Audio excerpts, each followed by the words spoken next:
any of the stigmas that I had. Lord, keep me from crying. Thank you, My Jesus. children don't have to grow up with any of the struggles that I've had. Yes, My Lord. children are free, Yes, and they are Lord. secured from the temptations Yes, Lord. Yes. that tempted me out of the way. For years, Donnie McClurkin was one of gospel music's most trusted voices, a Grammy-winning pastor millions turned to for healing, deliverance, and spiritual guidance. But in January 2026, a lawsuit filed by his own former assistant threatened to unravel that image completely. The man says he came to McClurkin as a young believer, seeking help reconciling his faith with who he was. What he says happened next spanned years, multiple locations, and a pattern he claims he tried to escape more than once. Today, we're breaking down exactly what's being alleged, how McClurkin has responded, and what actually happens next. Who is Giuseppe Corletto?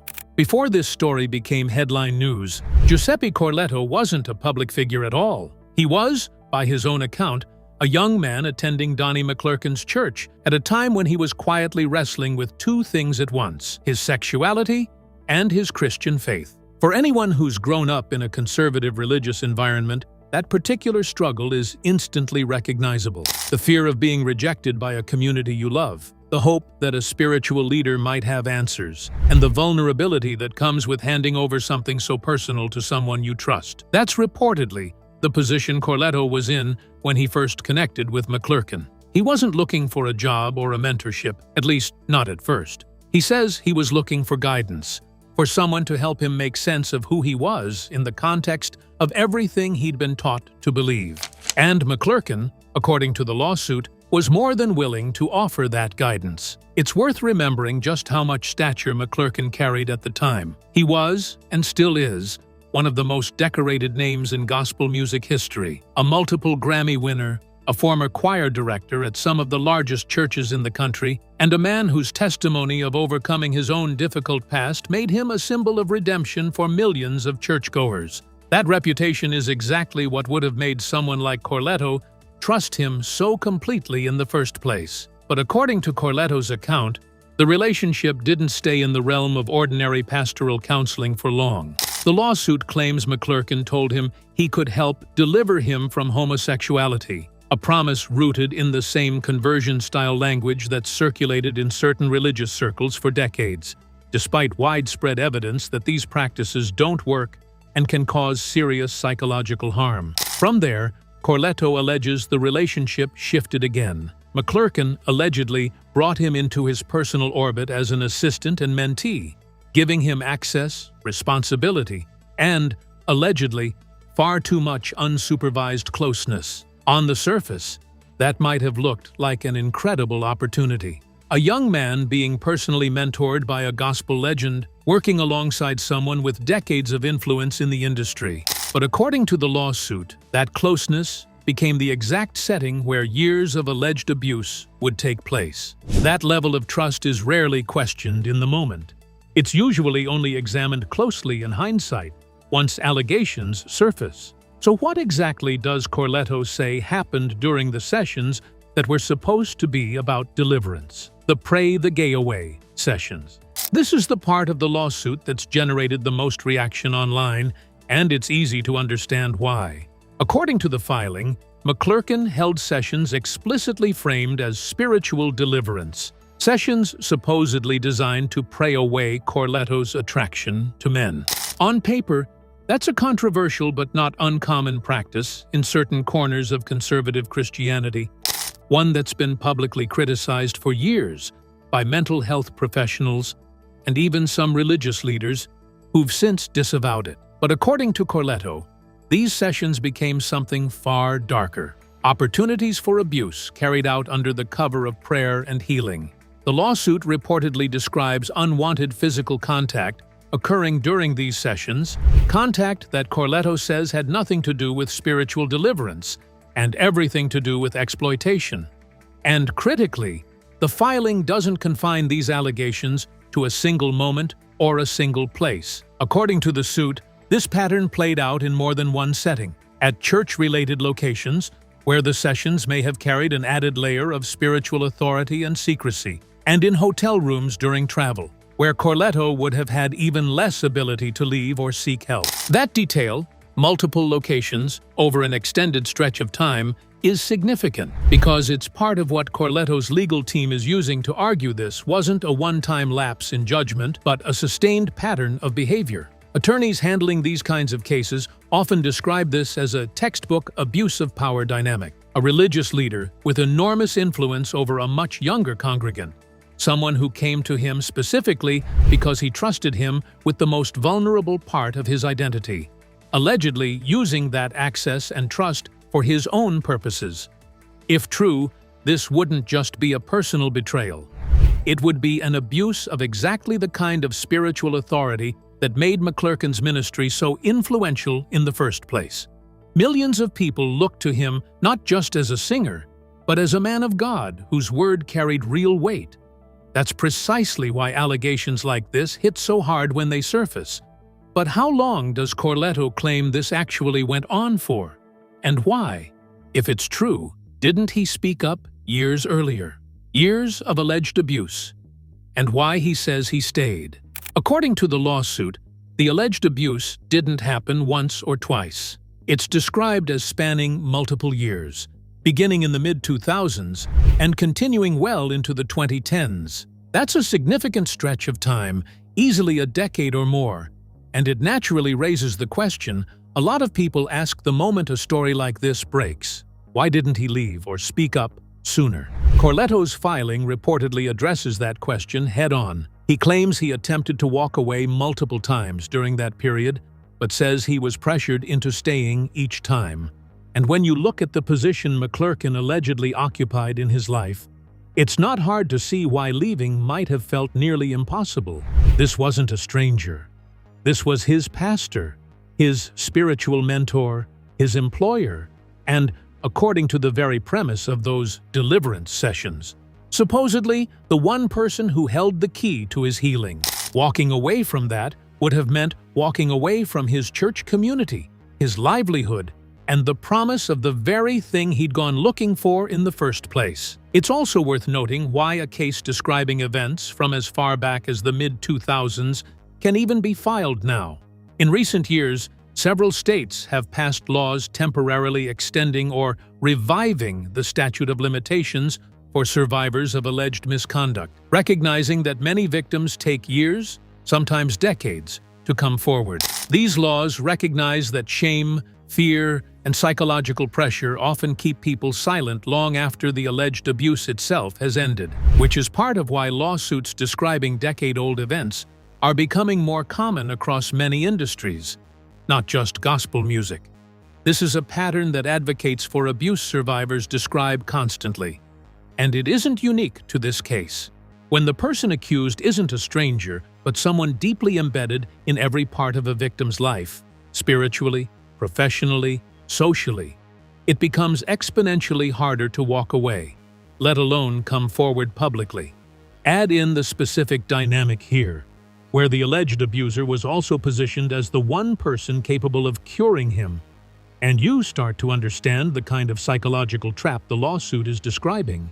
Whether that's exactly what happened is still something a court will ultimately have to weigh through evidence and testimony. But it's a central part of why Corletto's legal team is presenting this as sustained, repeated conduct spanning years, rather than a single isolated incident that could be more easily dismissed. So once all of this went public, how did Donnie McClurkin actually respond to being named in a lawsuit this serious? McClurkin breaks his silence. Donnie McClurkin didn't stay quiet once the lawsuit became public. Through his attorney, and in his own personal statements, he's firmly and repeatedly denied every allegation laid out in the filing. His legal team has reportedly gone as far as calling the claims categorically false, arguing that they fundamentally mischaracterize whatever interactions actually took place between McClurkin and Corletto over the years they knew each other. McClurkin himself hasn't left the response solely to his lawyers. He's posted videos and messages directly to his social media accounts, personally insisting the allegations simply aren't true. In some of these public statements, he's gone further, suggesting that financial motives may be driving the timing and framing of the lawsuit. a defense strategy that's extremely common in high-profile civil cases, where the accused argues the accuser is pursuing a payout rather than genuine justice. He's also made a specific point of publicly stating that he hasn't seen or spoken to Corletto in many years, effectively distancing himself from any recent relationship and framing the allegations as, at best, describing events from a distant and disconnected past. Throughout his statements, McClurkin has expressed confidence that he'll ultimately be vindicated once the full picture comes out, repeating the sentiment that the truth will eventually come to light. Reaction within the gospel and church community has reportedly been mixed, with some longtime supporters standing by him publicly, while others have called for a more cautious wait-and-see approach until the case plays out. That split reaction is fairly typical in cases involving beloved religious figures, where congregations and fans often find themselves torn between loyalty, built over decades, and the seriousness of the claims being made. So what we're left with is a full, direct, unambiguous denial from McClurkin's side, standing in stark contrast to a detailed years-spanning account from Corletto's side. Two completely different stories, both now sitting in front of the same court. So legally speaking, where does that actually leave things? And what kind of case is this exactly? What kind of case is this, actually? Here's something worth clarifying clearly, because a lot of the commentary swirling around this story tends to blur it. This is a civil lawsuit, not a criminal case. That distinction matters enormously, and it changes almost everything about how this plays out. There's no prosecutor involved, no criminal charges have been filed, and there's no possibility of prison time tied directly to this specific filing. What Corletto is pursuing here is compensation through the civil court system. Essentially, he's seeking to hold McClurkin financially and legally accountable for what he alleges happened to him. Civil cases like this also operate under a different standard of proof than criminal trials, and that's important context. Instead of needing to prove something beyond a reasonable doubt, civil cases generally rely on what's called a preponderance of the evidence standard, meaning the side whose version of events is simply more likely true than not is the side that prevails. That's a considerably lower bar than a criminal case would require, which is part of why civil suits have increasingly become the vehicle survivors use in cases involving alleged abuse, especially in situations where the criminal statute of limitations may have already expired by the time someone feels able to come forward. Cases like this can also seek different types of outcomes beyond a simple payout. Plaintiffs in similar lawsuits have sought compensatory damages for emotional distress and psychological harm, and sometimes punitive damages meant to punish especially egregious conduct rather than just compensate for it. Some suits also ask for changes in behavior or policy going forward, though the specific relief being sought here is still something that would need to be confirmed through the actual court filing rather than assumed. Evidence in cases like this typically comes down to a mix of sources: text messages, emails, travel records, hotel receipts, witness testimony from people who may have known about the relationship at the time, and sometimes corroborating accounts from others who worked closely with either party. Without a confession or physical evidence, civil cases like this often become a matter of which side's documentation and witnesses hold up best under scrutiny once the discovery process really gets underway. Right now, this case is still in its early stages. No judge has ruled on the actual merits of the claims, there's no confirmed trial date locked in, and there is absolutely no final judgment in either direction. Both sides have now laid out their positions clearly on the public record, one alleging a sustained pattern of abuse, the other denying it in full. And it's now a matter that has to work its way through the New York court system like any other civil claim.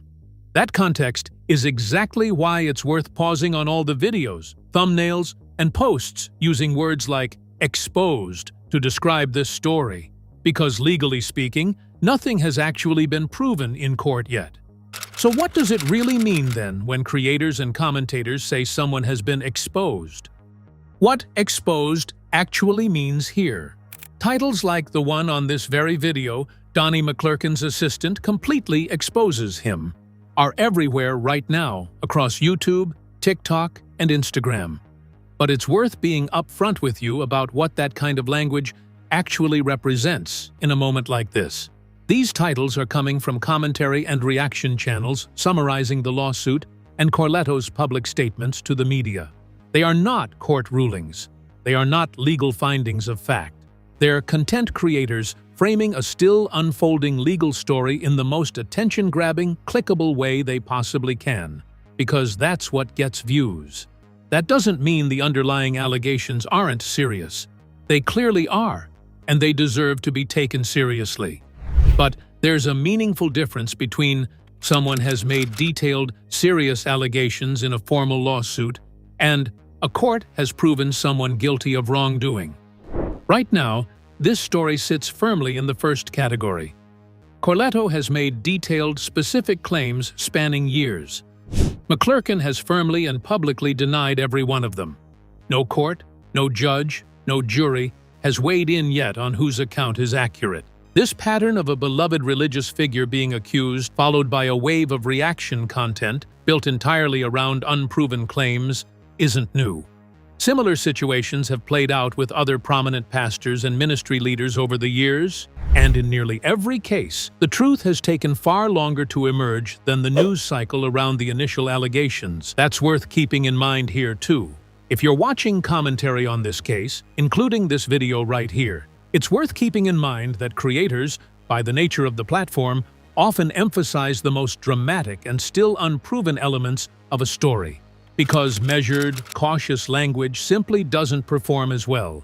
The more responsible way to follow a case like this is to stay updated as actual court documents, sworn testimony, and eventual rulings become public, rather than treating every dramatic headline along the way as a final verdict on what really happened. So, with all of that context in mind, where does this story realistically go from here? What happens next?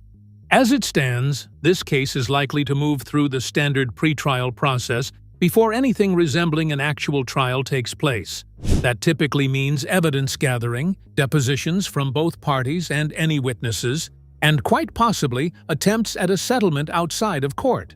Something that's extremely common in high-profile civil cases where both sides want to avoid the cost, time, and public exposure of a full trial. McClurkin's legal team, however, has signaled they intend to fight the claims head-on rather than settle quietly, which suggests this story could remain in the public eye for a long while yet. For Corletto, the road ahead almost certainly means providing more detailed evidence, documentation, and sworn testimony to support the claims laid out in his initial filing.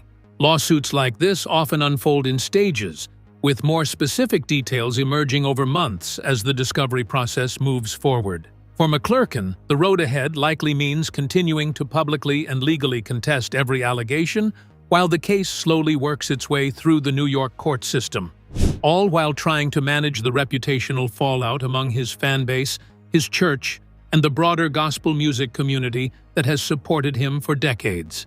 There's also the broader question of how this affects McClurkin's career and ministry going forward, regardless of the eventual legal outcome.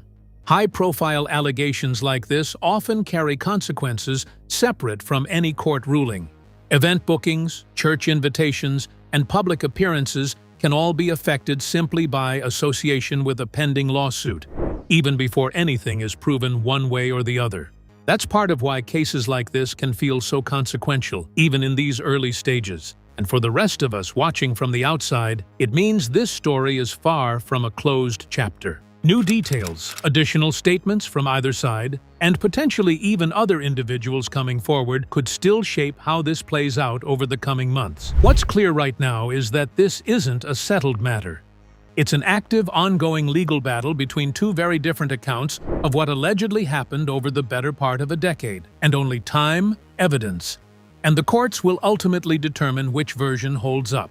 This is a story we're going to keep following closely, because there's clearly a lot more that could come out as this case develops in the months ahead.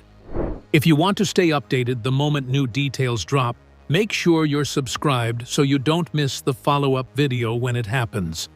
And I genuinely want to hear from you on this one. Drop a comment below and let me know what you think about everything laid out here today. Thanks so much for watching, and I'll see you in the next one.